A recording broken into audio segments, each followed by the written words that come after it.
Recovery Rockstars Uncut. What up, and welcome to Recovery Rockstars Uncut, episode number 22. I'm your host, Kevin Z, and on today's episode, I get the opportunity to hang out and interview Sue from Atlanta. Sue is an absolute recovery rock star. She's been sober over 2.5 years. On this episode, she shares her journey, starting with her father, who was an alcoholic, her battles with alcoholism, to her rock bottom moments that you have to listen to now where she's at in life and how she was loving life and getting through, sober, kicking ass, and taking names. Hope you guys enjoy. Thank you for listening. You guys rock. I appreciate you. Also, it would mean the world to me if you guys would subscribe to the podcast, rate the podcast, give me some feedback, give me some comments. I'm doing this for you. I want to highlight all you recovery rock stars out there and spread the message of hope so we can help one another. Now, without further ado, let's get into the show. Welcome to Recovery Rockstars Uncut, uniting the recovery community with raw and real stories. Your host, Kevin Z, puts the light on people and brands that are rocking the recovery lifestyle. So you want to be a rock superstar? RecoveryRockstars.com. Now, here's Kevin. What is up? I am so excited for today's podcast. I've got my girl Sue on. Sue, what is going on? Hey, how's it going, Kevin? It's going. How you doing? Good. So glad to be here tonight. Oh, so glad you are here. You are way across the country right now. I'm here in San Diego, and you're in Atlanta. I am in Atlanta, Georgia. Well, I want to say before we get going, thank you so much for being a part of the Recovery Rockstars Uncut podcast. I'm very excited because I saw an article in Recovery Today, which led me to your website, which led me to your contact information. I just had to contact you because you've got a pretty incredible story. You've been sober for 2 years and roughly 4.5 months. Your sober date is June 21st, 2016. Yes. Congratulations. Yeah. Thank you very much. I want to take you back to the beginning because I know that there has been some addiction in the family, namely with your father. So take me through growing up, having a dad as an alcoholic. Growing up with a father as an alcoholic, it was very, very hard on me. I was born in Germany, and I was an Army brat, and I am the baby of 4 children. Only 2 of us are from both my mom and dad. So I'm still the baby. But I am the only child that my father got sober for. Oh, wow. So, yes. And so my father and I bonded very much when I was little. And so I kind of became daddy's little girl. He did not stay sober for very long, but he did get sober when I was born. And so he was there a lot and took care of me a lot and just really bonded with me when I was a baby. And so that relationship started back then. And so my dad and I were just very, very close. And so growing up, we just really kind of were like, I was almost like the son that he never had, right? He had 2 daughters, and so we did the whole Sunday football thing together. So you were a tomboy, weren't you? Yes, I was. Very much so. And so when I was 6 years old and my parents got divorced, my dad sat me down on the bed and was like, honey, I'm leaving, and, all of that. And I looked at him and I smacked him across the face and I said, how dare you leave me? Wow. So at that point, I was already self-centered because at that point, my dad leaving was all about me. Yeah. But it was also that I took it so personally too. I took it so personally that he was leaving. And so it was very hard on me. I ended up having a lot of issues around abandonment because it wasn't just that he left then, but with the alcoholism and the drug addiction, he was never there. He was supposed to be there, and then he wouldn't show up. And, so that was kind of what my childhood was all about with him. when you were 6, when your parents got divorced, were you still in Germany or did you move back to No, the United States? we were back here in the States, thank Okay. goodness, Okay. because, that's where we had family and everything. And otherwise my mom would have been stranded and had no idea what to do. Got it. Uh, So then going back, you've had these feelings of abandonment, and then he wouldn't show up, and I'm sure that had to be pretty devastating as a little girl being so close to your dad from the time you were born till 6 years old. So talk to me about how that continued to evolve. When did you start personally drinking? My first drink was when I was 9 years old. When you were 9 years old. I was 9 years old. And you had seen your dad drink all the time, so is that something you said, oh, okay, I think I'm going to drink as well? My dad drinking was like, it was a topic of conversation in my house as if we were talking about doing laundry, right? It was my mom, my sister and I would be completely ready to go see my dad for the weekend, and my mom would come out and be like, oh, your dad just called, he's not going to come get you. And don't worry about it. It's not that your dad doesn't love you. It's just that he's an alcoholic. Wow. I don't know if you're going to be able to remember this, but do you remember why you started drinking at 9? Yeah. And I didn't drink at 9 like it was an all the time thing. I drank at 9 like, oh, look, there's some alcohol. I was at my cousin's wedding and, like the gifts that you get, it was like a custom label bottle of champagne. That was the guest's take home gift. And so my sister and I, why they gave a 9-year-old and 11-year-old a bottle of champagne to take home, I have no idea. But this is my father's side of the family, and alcoholism was consistent throughout their entire family for generations. So it kind of doesn't surprise me much. Okay, so that first drink was at 9. When did you officially start drinking, if you know what I mean? Drinking. Definitely drank a lot through high school and stuff. But when the drinking became an actual problem and a coping mechanism was during my second marriage, which was probably around 2012. That's when it became that this is no longer a social thing. This is no longer just on New Year's and stuff like that. This is now because I hate my husband. He's verbally abusive. I'm terrified to even go into the same room with him. So I'm going to drink because I don't want to feel what I'm feeling. That was in 2012. So prior to 2012, knowing the history with your dad and that he was an alcoholic, did you guys drink together? Yes. Were you pretty close? Did he ever once mention that he has a problem? Did he ever try to get help? I'm trying to understand, how growing up with him, I'm sure you resented him for leaving your mom and leaving you, and then all of a sudden you get to that drinking age, and all of a sudden, because that abandonment, you can drink and he can drink, so all of a sudden it becomes something that connects the two of you, and something that you can bond over together. Yeah, so when I was 15, I had been running away because my mom and I were not getting along. She actually had kind of turned on me almost to where she had started beating me, chasing me down in the house, and I would be holding my bedroom door closed and she would put her foot through the wall trying to get into my room come. Yeah, so it was getting really, really bad with my mom. And so I had been running away, when these things would happen with my mother. Is she an alcoholic too?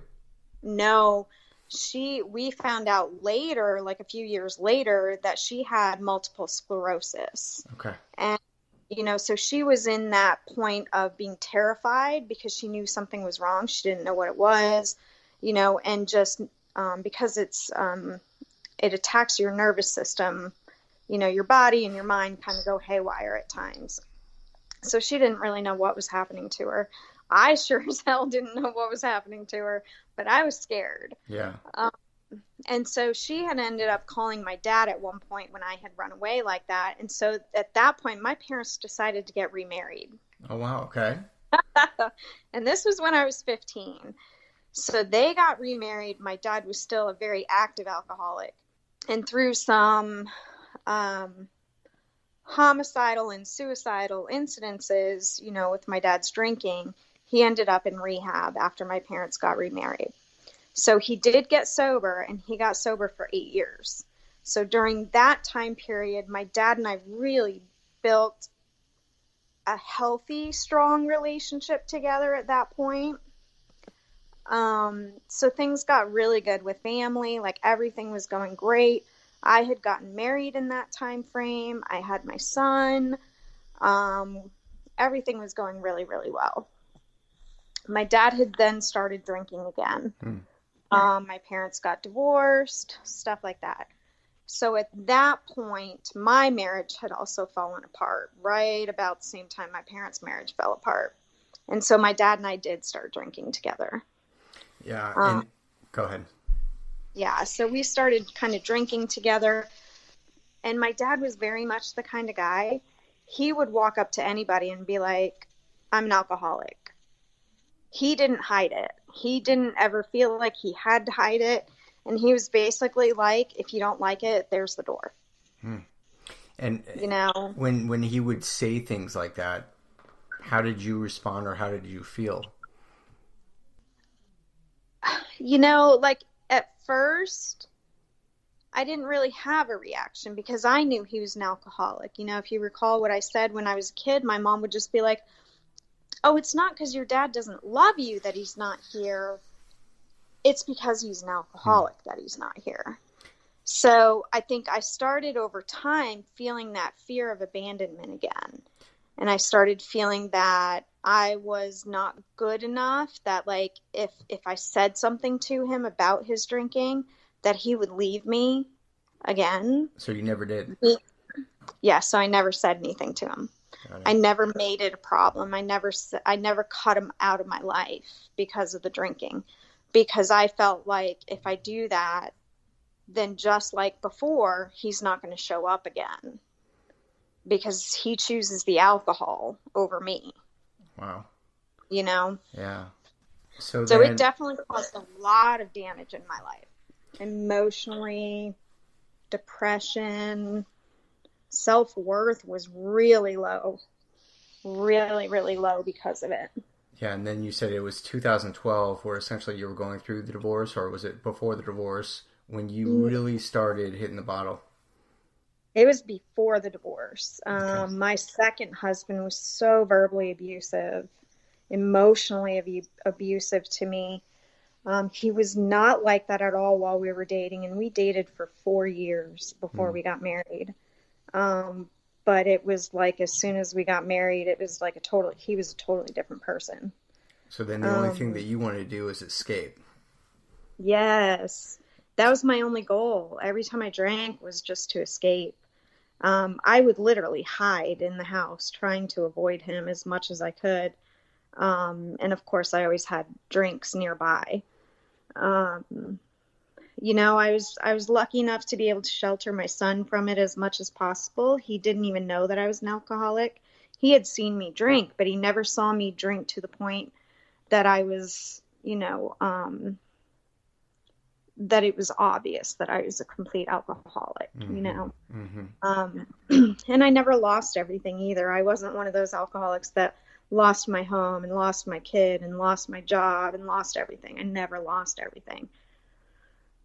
The only thing I ever lost was my mind. Yeah, I was just going to say yourself and your mind for a good 4-year gap. So tell me about, so you said that, you know, 2012 was when it got really dark and your sober date was 2016. So over those 4 years, you had the divorce, but it sounds like you were a functioning alcoholic, but what was your mindset like? You were battling depression. Oh, gosh. How did you ever try to get help or try to get sober during those 4 years? Yeah, from 2014 till 2016, I was in and out of AA. I had gone to rehab in 2014, so I got a really good treatment program. And I had stayed sober for a while at that point. I think it was about 10 months. And then after that, it was just like in and out, in and out, in and out. I struggled a lot with the part in the program where they say your life is unmanageable. I was absolutely powerless over alcohol, but I never once believed that my life was unmanageable. I had to actually flip the words of step 1, where it says you're powerless over alcohol and your life has become unmanageable, to I was powerless over alcohol and my mind had become unmanageable. Because it was my mind that had gone just completely crazy. I could hold a job down and I could pay my bills and I was paying a mortgage and taking care of a house and I was raising a son. I was doing all those things just fine. It was my mind that went crazy. I felt like everyone was out to get me all the time. It was this feeling of not wanting to have anybody in my life because I couldn't trust anybody, but yet I needed people in my life for me to be able to even function every day. Oh my God, it's such a hard way to live. Did you have anybody? I mean, just a rock to talk to, somebody to be there for you.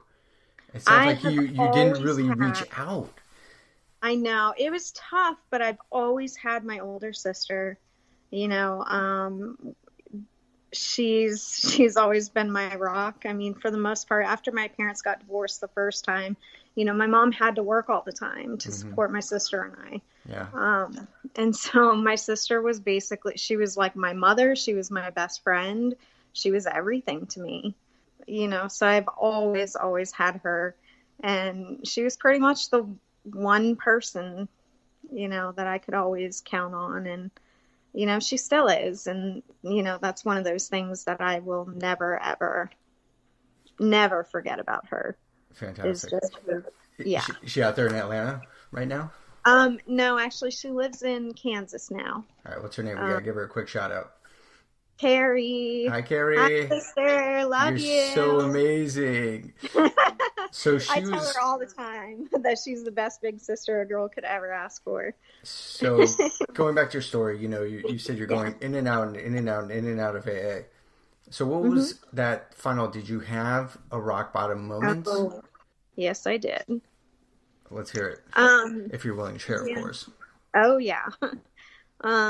This was the worst experience in life I've ever had. With everything else that's happened to me, this is by far the worst experience I've ever had. I had been seeing this guy for a couple years throughout this up and down, in and out of the program. And he had, at the time, his son was 5 years old. And it was Father's Day, and Father's Day was always the hardest day for me after my dad committed suicide.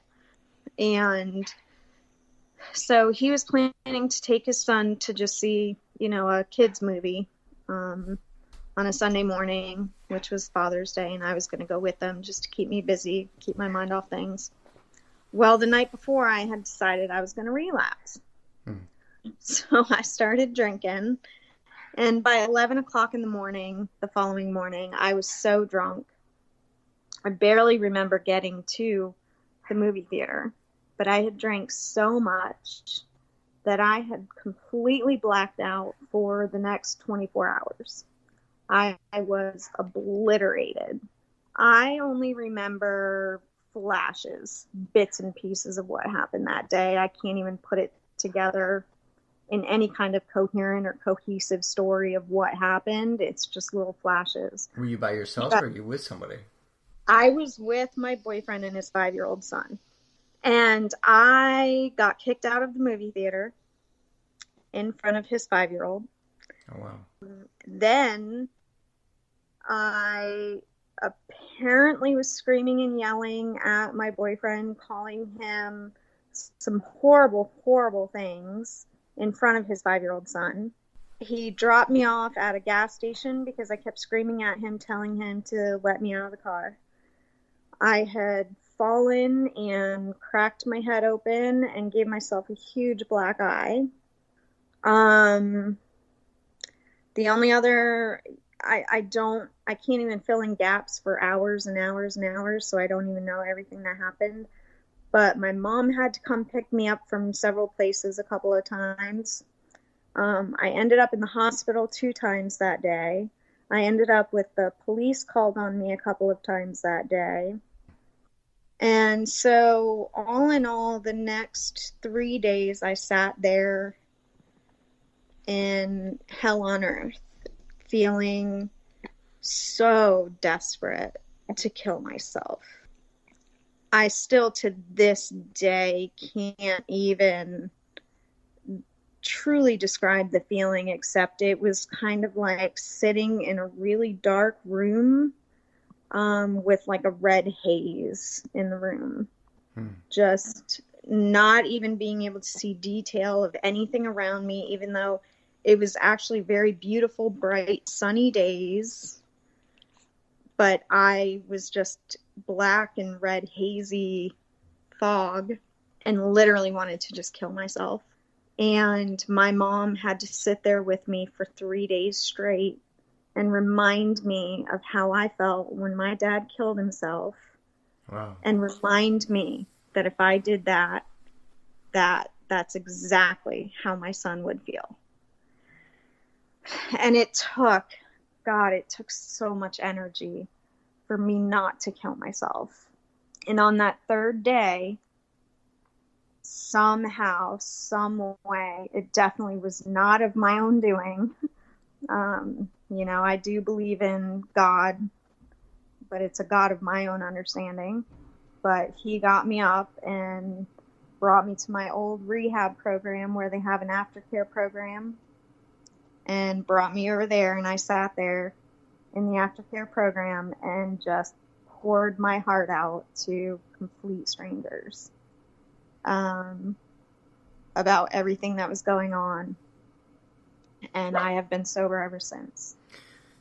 First of all, thank you for sharing that. It's an extremely heavy story, and I'm so sorry to hear about your dad. Going into that room and just spilling everything and being so vulnerable. I'm sure that right after you spilled, you had a lot of people come over and hug you and reach out to you and give you love and support and everything that you needed. Yeah. And that's not easy for me to take either. I don't respond to that really well. I could tell based on this conversation. Yes. But I'm glad you did. Yeah. Yeah. So take me through the next few days. So, day 3, you're still in that haze. God uplifted you. You got to the meeting. You spilled, everything. You found a community. What did the next few days look like? Because I'm sure there was that moment that you still wanted to have a drink, or were you like, oh my God, based on what happened, I never want to see you drink again. I never want to be around any of it, at least for the next few days, or how would that look like? At that point in time, I never wanted to see another drink ever again. Okay. I was so desperate to stay sober at that point. Yeah. I mean, it was like I have never, ever, ever experienced such despair. It was a serious rock bottom. Yeah. And, it was a mental thing. It was absolutely a mental illness, a mental health thing. It had nothing to do with being homeless or not having anything or not having anyone in my life that cared about me or anything. It was absolute mental illness. It had nothing to do with anything else. I still, to this day, I just lost my mother this past summer to cancer. Sorry. And thank you. I still don't want to drink. Like, there is nothing on this planet. There's nothing that could ever make me want to pick up a drink again at this point. I know what it's like to live in hell on earth, and that drink is what will get me there. and Yeah. I do not want to go there again. Yeah. Well, I have to tell you, Yeah. I mean, you were strong with the upbringing that you had. With losing your dad, unfortunately, to suicide, with your mom passing away. You've had a lot on your plate with the divorce, and I'm people don't know this. We're looking at each other on Skype right now, and I could just see the strength in your eyes, I just commend you. And again, it seems pretty easy to just say, fuck it, here we go, and go to the bottle again. But I'm so proud of you that, that's the last thing that's on your mind, and you're getting through everything sober. Take me through, what is life like in recovery for you? I mean, you're doing some great things. I know you have your Happy Empress, but we had to push pause on that based on our conversation this morning. But tell us what life is like in recovery. So life in recovery, it has been a very interesting experience for me because so much personal change has come about from it for me. Change that I never even thought was possible. I am, from all the damage that, I experienced from, my relationship with my father and stuff like that. I always sought validation for my self-worth from men and relationships with men. And I am currently, for the first time in my life, I'm actually all by myself. I just ended a 5-year relationship that I was in. I mean, he's a great guy for the most part, but when my mom was sick, he froze up and just left me. And the day she died, he came back, as if her being sick and him having to be a part of that wasn't something he was willing to do in the relationship. We live together. We have a house together. We combined our families. Like, my mom was living with us, everything. And that was a deal breaker for him, was going through that with me. And I was just, if that had happened 2 years ago, I would not have been able to walk away from that relationship. Yeah. But being sober for 2.5 years now, I can actually walk away from that relationship and I still have all the peace in the world. I'm not worried. I'm not anxious. I'm not fearful. I'm actually happy and I'm content. And, I don't want for anything right now, and yes, I lost my mother, and that's a very difficult thing to go through, but I don't see the negatives. It's funny, but, like I said, my mom lived with me in that house, and I realized when I moved out, like, I took most of her stuff and left a lot of my stuff behind, and I'm like, oh, wow, my mom's like all around me right now. I'm like, this is pretty cool, and it's like I can look at life that way. Whereas, 10 years ago, it would have been a misery fest over here. I would have been, oh, woe is me, my mom's gone. And oh, woe is me, my dad's gone. And, what else do I have? And you know what? I have an 18-year-old son that's an amazing kid. He's smart. He's funny. I have such a great time with him. Him and I, for our birthdays this year, our birthdays are 3 days apart. I turned 40. He turned 18. We went skydiving together. That's fantastic. That's something I never would have imagined I would have done. Is he still living with you? Like, I'm sorry? Is he still living with you? Me and his dad, between the two of us. Okay, yeah. So he goes back and forth. But, we are doing things together that, like, I never would have thought I would agree to. But, life can still be a lot of fun, and you don't have to sit in all the misery. You let yourself feel what you're going to feel, good or bad, and then you move on to the next thing. I try to focus a lot of my time on just doing the next right thing, especially when things get hard. There's always something else that needs to be done. And when I do it, it makes life so much easier. It's fantastic. So, Again, I love that outlook. yeah. It's beautiful. So what's next on tap for you? Hey, actually, this is going to sound like a random question. Do you know who you are? Does that make sense?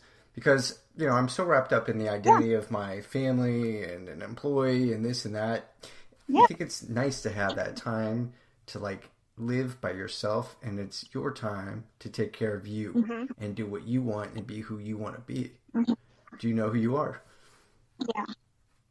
At this point, I am discovering who I am. It's fantastic, though, isn't it? It really is. It's a lot of fun. It really is a lot of fun to figure out who I am right now. And I really believe that throughout life, we go through phases of rediscovering ourselves. Because life changes. We change throughout life. And, like I said, I just turned 40, so it's like who I was when I was 20 is totally different than who I am now. Totally. Yes. Yeah. Well, you have so much life experience now. Oh, yeah. You've learned a lot. That really does make a difference. Yeah. So I'm enjoying every minute of it. I have 2 little white Maltese puppies that follow me around all day here at home. And, I work from home in a creative design field. So I'm, always creative and stuff. And I enjoy what I do. And I love helping other people. So I do it as much as I can. And, I just have fun with life. And I'm always getting involved in something. So it's usually something new. So I always enjoy exploring new things and learning new things. So are you going to go skydiving again? Bungee jumping? Oh, yeah. Skydiving. Swim Not with sharks? Bungee jumping. I don't know about swimming with sharks, but I've swam with dolphins. That I'll do. Well, I've never been skydiving, and I probably won't. For some reason, the older I get, the more cautious I get. It's kind of weak. It's actually pretty amazing. It's not as scary as people think it is. Yeah. It really isn't. But my son and I have decided that it's going to be an annual trip for us, and we're actually going to start traveling around and doing it. That's awesome. Yeah. So for somebody who is struggling out there, what is your biggest piece of advice? Definitely go easy on yourself. When I got sober this last time, after those, 3 days and going back to my rehab program and doing the aftercare, I sat there 3 months straight for anywhere from 2 to 4 hours a day with a good friend of mine. And the one thing she said to me over and over and over again every single day was, go easy on yourself. It's okay to make mistakes. Go easy on yourself. You don't have to be perfect today. As long as you stay sober, it's been a good day. And the going easy on myself part was big for me because I never thought I was good enough, and I was always trying to be perfect. And, life isn't about being perfect. If you're perfect, then you're too boring, I laugh at the mistakes I make today, and it's fun. It makes your day fun when you make a mistake and you can laugh at yourself. Absolutely. Absolutely. So I definitely, go easy on yourself and, just get back up and do it all over again. I love that advice. And do it better the next time. I think I'm the same way. You always put so much pressure on myself to be the best and to be perfect. And you know what? Like you said, life isn't perfect. It's okay to laugh at yourself. Don't take life so serious. It's all good. Yes. It's all good. Yeah. Go easy on yourself. Yeah, well, make sure you do something fun on a regular basis. Absolutely. Well, let's end with this. How can people find you? How can they connect with you? Okay, so I do have a blog, and it's www.happyempress.com. You can email me at sue@happyempress.com. You can also find me on Facebook at Gala, Gala, parentheses, SUE, parentheses, HOLT. Well, listen, Sue, I want to say thank you so much for sharing your story, for coming on the show. You're a friggin' rock star. You really are. With what you've been through and your outlook on life and what you're doing in life, I mean, I have so much respect for you and, again, just appreciate you. Thank you so much. Thanks for being in recovery, rock stars. I guess today's episode is done. In all seriousness, though, Kevin appreciates you being part of this community. RecoveryRockstars.com. Want to email us? Kevin@RecoveryRockstars.com. Facebook, Recovery Rockstars. Instagram us @RecoveryRockstars. Kevin's Wardrobe brought to you by Kevin. Kevin's Transportation brought to you by Kevin. Kevin's cable bill paid by Kevin so he can keep this podcast going. Goodbye.